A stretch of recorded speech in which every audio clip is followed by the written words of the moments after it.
삶에서 풍요를 구현할 수 있는 방법에는 두 가지가 있다고 했지요. 하나는 물질 주파수대로 이미 유입되어 있는 한정된 양의 에너지로 풍요로운 삶을 구현하는 것이고, 다른 하나는 영적인 영역에 있는 무한한 에너지를 끌어와서 그것으로 풍요를 구현하는 것입니다. 전자를 선택한다면 지구에서 사용할 수 있는 전체 풍요의 양을 늘릴 수는 없지요. 오직 다른 사람에게서 물리적인 에너지나 심적인 에너지를 빼앗음으로써 자신만의 부를 축적할 수 있을 뿐입니다. 후자를 선택한다면 우리는 자신을 위한 풍요뿐 아니라 인류 전체를 위한 풍요를 가져와 모두가 사용할 수 있는 풍요의 총량을 증가시킬 수 있습니다. 개인적인 풍요를 추구하면서도 전체 풍요의 양을 늘릴 수 있는 거지요.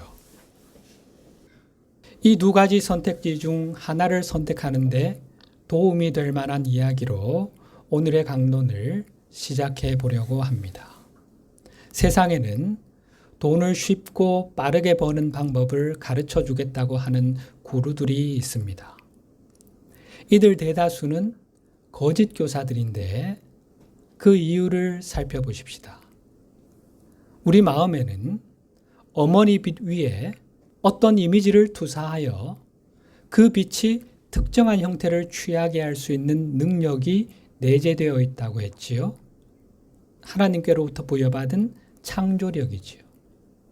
우리는 생각하는 능력, 곧 상상력을 사용해 물질 주파수대로 낮아진 빛, 심적인 에너지 위에 멘탈 이미지를 부여할 수 있습니다. 그런 후 감정의 힘을 통해 그 에너지에 움직임과 방향을 주면 그것의 진동 주파수가 물질층으로 낮아져 물리적인 에너지, 곧 물질의 형태로 구현되게 됩니다. 이것이 물질이 창조되는 과정입니다. 물론 대다수 사람이 우리에게 이런 창조의 능력이 있다는 사실에 의문을 제기할 겁니다. 우리가 지금 당장 마음으로 이렇게 해보고 저렇게 해본들 아무 일도 일어나지 않으니까요. 현재 우리의 의식 상태에서는 이것이 비현실적인 이야기로 들릴 수 있는 거지요. 그런데 지금 우리는 우리 안에 내재해 있는 잠재력에 관해 이야기하고 있습니다. 잠재력. 아직 겉으로 드러나고 있지는 않지만 조건이 갖추어지면 현실화될 수 있는 능력이지요. 그러면 이 잠재력을 깨어나게 하는 그 조건이 뭘까요? 우리 안에서 오랜 세월 잠자고 있는 신의 창조력을 깨워 그것이 발현되게 하는 조건. 그것은 바로 그리스도 의식입니다. 우리는 여전히 반그리스도 의식, 이원석 의식의 영향력 아래에 있기 때문에 아직은 이 창조의 능력을 충분히 발휘할 수 없는 상태입니다. 그러나 우리가 높은 수준의 그리스도 의식을 성취하게 되면 하나님이 우리에게 부여하신 창조력이 깨어나게 됩니다. 그때 우리는 자유자재로 그 능력을 사용할 수 있게 되는 것입니다. 예수님이 이를 시범 보여주셨지요. 주님은 그리스도 의식을 성취하심으로써 물질에 대한 높은 수준의 통달을 이루셨습니다. 온갖 질병을 치유하실 수 있었지요. 사람 몸의 원자와 분자 구조를 변형하여 병든 세포를 즉시 치유하고 온전하게 만드실 수 있었지요. 물이 포도주가 되게 하시고 빵과 생선을 증식하실 수 있는 능력도 있었지요. 이것은 당연히 우리의 마음에도 내재하는 능력입니다. 그러나 현재 대다수 인류는 예수님이 보여주신 이런 물질을 다스릴 수 있는 능력에 접근하지 못하고 있는 상태지요. 그럼에도 우리 모두는 물질을 지배할 수 있는 능력과 권한을 잠재력의 형태로 가지고 있습니다. 예수님은 당신을 믿는 사람은 누구나 당신이 행하신 일들을 그도 할 수 있고 그보다 큰 일도 할 수 있다고 말씀하셨지요. 다시 한번 볼까요? 요한복음 14장 12절. 내가 진실로 진실로 너희에게 이르노니 나를 믿는 자는 내가 하는 일을 그도 할 것이요 또한 그보다 큰 일도 하리니. 내가 진실로 진실로 너희에게 이르노니. 예수님께서 얼마나 힘주어 호소하고 계시는지 느껴지십니까? 사람들이 도무지 믿지 못하니까 진실로 진실로 진짜야 진짜야 내 말을 좀 들어봐. 마음을 열고 나를 믿어봐. 그러면 내가 하는 일들, 사람들이 기적이라 하며 놀라는 이런 일들을 너희도 할 수 있고 이보다 더 큰 일도 할 수 있어. 물질에 대한 이런 통달을 이루는 방법에는 두 가지가 있습니다. 하나는 낮은 길이고 다른 하나는 높은 길입니다. 예수님이 보여주신 통달은 두말할 필요도 없이 높은 길이었습니다. 그것은 당신 안에 계시는 아버지, 곧 당신의 현존이 직접 일하실 수 있게 당신 자신을 비우는 길이었습니다. 아버지께서 일하실 수 있게 열린 문이 되는 길인 거지요. 예수님은 일을 하시는 분이 당신 안에 계시는 아버지, 곧 당신의 현존임을 분명히 인식하고 계셨습니다. 요한복음 14장 10절 하반절. 내가 너희에게 이르는 말은 스스로 하는 것이 아니라 아버지께서 내 안에 계셔서 그의 일을 하시는 것이라. 우리가 하나님의 확장체인 우리 자신의 현존을 내 존재의 참된 근원으로, 내 삶의 진정한 행위자로 인식하게 되면 그때부터 우리 마음은 하나님의 법칙과 창조 목적에 정렬하게 됩니다. 이 물질 우주를 창조하신 창조주의 목적, 계획은 모든 공동 창조자가 서로 사랑하며 즉 전체와 조화를 이루며 살 수 있는 플랫폼, 터전, 무대를 만드는 것이었습니다. 우리가 우리의 창조력을 최대로 사용한다면 더 많은 풍요를 이 세상에 가져올 수 있고, 그러면 누군가로부터 빼앗지 않고도 나 자신뿐 아니라 전체를 더욱 풍요롭게 할 수 있습니다. 그러나 풍요의 전체 양을 늘리지 않고도 마음의 힘을 사용해 에너지를 조작하고 풍요를 축적할 수 있습니다. 우리는 지구 에너지 시스템에 저장되어 있는 기존의 한정된 에너지로 물질적인 풍요를 구현해 그것을 자신에게로 끌어당길 수 있습니다. 그런데 이렇게 하려면 필연적으로 다른 이들의 풍요를 취해야 하겠지요. 따라서 이것은 우리가 타인에게서 그리고 모든 생명에게서 에너지를 빼앗는 것을 의미합니다. 지구별에 육화한 이들 중에는 물질 세계에서 가용한 한정된 양의 에너지에서 힘으로 물리적인 부를 구현해 그것을 자신에게로 끌어당기는데 고도로 통달한 존재들이 있습니다. 유튜브 같은 데 보면은 여러분 끌어당김의 법칙을 쳐보시면은 여러분이 원하는 것은 다 이룰 수 있다. 나는 지금 이 법칙을 통달해서 그렇게 하고 있다. 라고 주장하는 이들이 넘쳐나고 있죠. 자신에게 오면은 그 방법을 가르쳐 주겠다고 그렇게 주장하는 구루들도 있지요. 그들 중에는 자신의 행동이 타인이나 지구 어머니에 어떤 영향을 미칠지를 전혀 고려하지 않으면서 그렇게 하는 이들이 많습니다. 이런 이들은 하나님의 뜻, 창조주의 창조 목적을 완전히 저버렸습니다. 그들은 자신을 신과 분리된 존재로 여기며 전체와도 분리된 존재로 여깁니다. 자신의 행위가 다른 사람들에게 어떤 영향을 미칠지는 전혀 고려하지 않고 오로지 자신이 원하는 건 무엇이든 할 수 있는 권리가 있다고 생각합니다. 자신을 특권층 또는 엘리트로 여기는 거지요. 자기 부를 축적하기 위해 다른 사람들을 노예화하는 것이 자신들의 권리라 믿는 소수 엘리트들이지요. 기록된 역사를 살펴보면 모든 문명에 이런 이들이 존재했고 이 소수 엘리트가 일반 대중을 통제해 왔음을 알 수 있습니다. 이들은 지나친 부와 권력, 특권, 쾌락, 에너지를 소유하기 위해 일반 대중을 부리고 통제해 왔습니다. 여기서 우리가 알아야 할 핵심적인 사실은 이런 파워 엘리트가 심적인 에너지와 물질적인 부를 자신에게 끌어당길 수 있는 능력을 어느 정도 성취했다는 것입니다.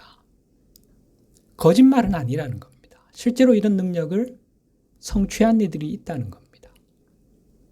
이들은 창조주에게서 부여받은 마음의 힘을 다른 생명의 에너지를 빼앗는 데 사용합니다. 이것은 명백히 하나님의 법에 어긋나는 것이며 창조력을 오용하는 것입니다. 우리가 이러한 사실을 제대로 알고 있어야 부를 축적하는 지름길이 있다고 약속하는 거짓 구루들의 속임수에 넘어가지 않을 수 있겠지요. 일확천금의 꿈은 헛된 바램임을 알아야 합니다. 마음의 힘을 사용해 에너지와 물질을 조작하는 방법을 개발한 사람들이 있는데 이들은 대개 타인에게 부정적인 영향을 미치는 방식으로 엄청난 부를 축적할 수 있습니다. 이들 중에는 부를 축적하는 비법을 알려주겠다고 하면서 자신을 구루로 내세우는 사람들도 있습니다. 마음의 힘을 사용해 부를 축적하는 것이 실제로 가능하긴 합니다. 따라서 우리가 마음의 힘으로 에너지 시스템을 조작해 부를 축적하는 방법을 배울 수도 있습니다. 영적 스승님들은 우리의 자유의지를 존중하시기 때문에 우리가 힘으로 풍요를 취하고 그렇게 축적한 부를 지켜야 하는 끝없는 나선에 갇히는 것이 어떤 것인지를 경험하고 싶다면 전적으로 그것을 허용하십니다. 경험해봐라. 다만 정 그러고 싶다면 먼저 그런 방식으로 부를 축적할 때 어떤 결과가 나타나게 되는지를 충분히 알고 그렇게 할 필요가 있겠지요. 이미 말씀드린 것처럼 자유의지의 법칙은 인과의 법칙, 작용-반작용의 법칙과 극성을 이룬다고 했지요. 따라서 우리가 힘으로 부를 축적하려고 할 때 그 반대의 힘, 즉 누군가가 우리의 부를 힘으로 빼앗으려고 하는 반작용이 작동하게 됩니다. 어머니 빛에는 모든 에너지를 원래의 기저 상태로 되돌리려는 힘이 내재되어 있다고 했지요. 즉 모든 형상을 그것이 빚어지기 이전의 상태, 곧 무형의 상태로 환원하려는 메커니즘이 내재되어 있습니다. 어머니 빛에 수축하는 힘이지요. 자유의지의 법칙상 우리가 마음의 힘을 사용해 어머니 빛이 특정한 형태를 취하도록 강제할 수는 있습니다. 그런데 이렇게 하면 어머니 빛의 불균형을 초래하게 되는데 그 이유는 하나님의 창조 원리에 기초하지 않은 형상을 만들었기 때문입니다. 반그리스도 의식에 기반한 창조를 한 거지요. 당연히 그 결과물은 불균형한 창조물이 되겠지요. 이런 불균형을 창조할 때 작용-반작용의 법칙은 자동적으로 우리가 만들어낸 힘만큼의 반동을 생성합니다. 힘으로 부를 취하려는 모든 행동에 대해 우주는 그 부를 빼앗으려는 반작용을 만들어내는 것입니다. 어머니 빛에 수축하는 힘이 작동하는 거지요. 우주가 이렇게 작동하는 목적은 지구를 균형 상태로 되돌리고 어머니 빛을 기저 상태로 되돌리기 위한 것입니다. 우리가 불균형한 형상을 창조하여 그것을 잠시 유지할 수는 있으나 그렇게 하려면 우리의 모든 에너지와 주의력을 빼앗아가는 끝없는 투쟁을 계속해야만 합니다. 그렇게 되면 자신의 부를 전혀 즐기지 못하겠지요. 불균형한 상태를 지키려는 투쟁이 그들의 삶을 완전히 삼켜버릴 수도 있겠지요. 당연히 영적 성장은 요원한 일이 되겠지요. 우리가 이런 투쟁의 느낌을 경험하고 싶다면 얼마든지 해도 됩니다. 하나님은 우리가 삶에서 이런 경험을 할 수 있는 권리를 주셨으니까요. 그러나 예수님을 비롯한 영적 스승님들의 바람은 이 영적 여정을 통해 우리가 영감을 받아 이런 이원성 투쟁의 쳇바퀴에서 벗어나는 것입니다. 스승님들은 우리가 지금도 계속되고 있는 인간의 이런 권력 투쟁에 휩쓸리지 않겠다고 결심하기를 바라십니다. 생명의 강의 흐름에 저항하는 대신 그 흐름에 순응하여 그것에 우리 자신을 맡김으로써 나의 현존과 다시 연결되고 내 현존의 빛이 나를 통해 비치게 함으로써 훨씬 더 큰 기쁨을 누릴 수 있다는 것을 우리가 깨닫기를 바라시는 것입니다. 우리는 우주를 창조한 신의 계획에 참여하고 신과 함께하는 공동 창조자가 되어 신의 힘이 우리 안에서 우리를 통해 풍요로운 삶을 구현하게 허용함으로써 훨씬 더 큰 기쁨을 누릴 수 있습니다. 타인에게서 힘으로 풍요를 빼앗는 것이 아니라 위에서 직접 풍요를 받을 때, 즉 수평적으로 풍요를 추구하는 것이 아니라 수직적으로 풍요를 추구할 때 우리는 훨씬 더 큰 기쁨을 누릴 수 있습니다. 이제 우리는 지금껏 설명한 두 개의 옵션 중 하나를 선택해야 할 지점에 도달했습니다. 남은 생을 한정된 양의 풍요를 서로 차지하기 위해 투쟁하면서 보낼 것인가? 아니면 이 세상에 더 많은 풍요를 가져다주는 생명의 강의 일부가 되도록 삶의 방향을 바꿀 것인가? 여러분은 어느 길을 선택하시겠습니까? 두 번째 길을 선택하시는 분들은 자기 현존과의 연결을 재구축하고 이를 확장하는 방법을 배워나가게 될 것입니다. 앞으로 우리는 생명의 강이 우리 존재를 통해 흐르면서 영원한 풍요를 구현할 수 있도록 그 수문을 여는 방법을 공부하게 될 겁니다. 풍요로운 삶을 구현하는 데 필요한 더 큰 그림을 볼 수 있게 지금껏 공부한 개념들 몇 가지를 정리를 해 보십시다. 우리는 당신의 나라를 우리에게 주시는 것이 아버지의 큰 기쁨임을 예수님의 말씀을 통해 확인했지요. 누가복음 12장 32절 너희 아버지께서 그 나라를 너희에게 주시기를 기뻐하시느니라. 이 말씀의 보다 깊은 의미는 우리가 하나님과 함께하는 공동 창조자가 되도록 설계되었다는 것입니다. 하나님은 창조의 여정을 당신의 확장체인 우리와 함께하고 싶어 하십니다. 당신의 자녀인 우리와 이 우주를 창조해 나가는 끊임없는 창조의 과정을 같이 하고 싶어 하십니다. 원래의 계획대로라면 공동 창조자인 우리는 풍요를 구현할 수 있는 에너지를 위로부터 계속해서 공급받아야 합니다. 창조주에게서 발원한 영적인 에너지는 우리 각자의 현존을 통해 우리의 마음속으로 흐르게 됩니다. 그러면 우리는 그 에너지의 흐름이 이 세상에서 풍요로운 삶을 구현할 수 있도록 그것을 지휘할 수 있습니다. 물론 그리스도의식을 성취해야 이것이 가능하지요.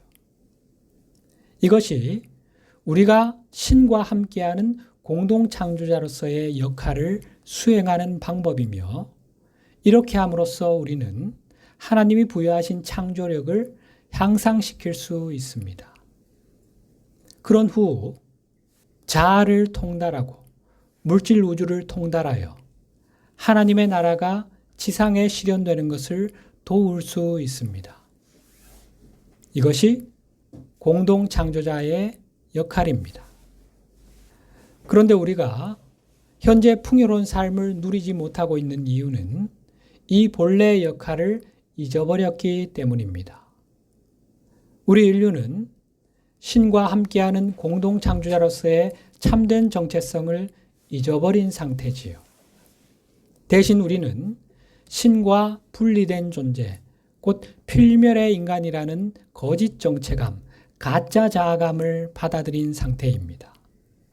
나아가 신은 없으며 영적인 세계도 없고 영적 자아 같은 것도 없으며 적대적인 세상, 가혹하고 무정한 세상 속에 나 홀로 존재한다고 믿게 되었습니다. 타인 또는 자연, 삶, 운명, 신 등과 갈등을 겪고 있는 대다수 사람은 자기중심적이거나 이기적인 의식 상태에 갇혀 있습니다. 사람들은 자기 자신에게만 온 관심을 집중한 나머지 더 큰 그림을 살펴볼 겨를이 없습니다. 그들은 자신의 행동이 다른 사람에게 어떤 영향을 미칠지를 전혀 생각하지 못합니다. 나아가 자신이 신의 몸을 구성하고 있는 한 부분이며 하나님의 지체이며 자신이 행하는 모든 것, 심지어 생각이나 감정까지도 전체에 영향을 미친다는 더 높은 영적 지식을 살펴볼 여력이 없습니다. 또한 그들은 물질계의 삶에 너무 집중한 나머지 영적인 영역이 존재하며 이 세상에서 힘으로 풍요를 얻는 것이 아니라 위로부터 직접 풍요를 받을 수 있다는 진실을 살펴볼 겨를도 없습니다. 우리로 하여금 한정된 자원을 둘러싸고 악의 다툼을 벌이게 만드는 이 투쟁의 감각을 극복하고 풍요로운 삶을 구현하려면 이런 이기적인 마음, 이런 물질에 집착하는 의식 상태를 반드시 초월해야 합니다. 반그리스도 의식을 극복하고 신과 함께하는 공동창조자가 되기에 합당한 하나님의 자녀로서의 진정한 정체성을 회복해야 합니다. 우리에게는 바로 이곳 지구에서 풍요로운 삶을 창조할 수 있는 능력이 있습니다. 현재 지구상의 대다수 사람을 사로잡고 있는 자기중심적인 의식, 이기적인 의식, 물질에 집착하는 의식은 분리감에 기반한 의식 상태지요. 이러한 의식을 초월한 더 높은 의식이란 자기 근원과의 하나됨에 기반한 의식입니다. 분리감을 극복한 의식 상태지요. 이것이 바로 예수님께서 말씀하신 하나됨, 나와 아버지는 하나이니라 하셨던 그 하나됨의 의식입니다. 예수님이 보여주신 것은 우리가 누구인지에 대한 진실에 기반한 정체성입니다. 이러한 의식 상태를 가리켜 그리스도 의식이라 하지요. 그리스도 신성이라 부를 수도 있습니다. 예수님의 임무 중 하나는 지구에 오시어 우리 인류에게 이런 의식이 있다는 사실과 이런 의식으로 사는 삶이 어떤 것인지를 시범 보여주시는 것이었습니다. 올해의 주제 말씀은 요한복음 10장 30절로 정했습니다. 나와 아버지는 하나이니라 하신대. 이것이 올해 우리 공동체가 추구할 목표입니다. 나와 아버지, 곧 나의 현존, 그리고 우리의 영적 스승이신 예수님, 그리고 창조주 하나님. 이 나의 아버지와 하나됨을 이룸으로써 영적으로 한 단계 도약하는 2026년 한 해가 되기를 바라는 마음에서 이 말씀을 선정했습니다. 우리는 이미 자신의 현존과 예수님과의 연결을 어느 정도 회복했고 그것을 강화해 나가는 중이지요. 올 한 해 그 연결을 더욱 공고히 하여 나와 아버지는 하나다 라는 고백을 할 수 있는, 그래서 내 현존의 빛, 내 주님이신 예수 그리스도의 빛이 나를 통해 세상을 밝게 하는 열린 문이 되는 우리 한 사람 한 사람 되었으면 좋겠다는 뜻을 품어봅니다. 이런 목표와 기대를 안고 한 해를 힘차게 출발해 보십시다.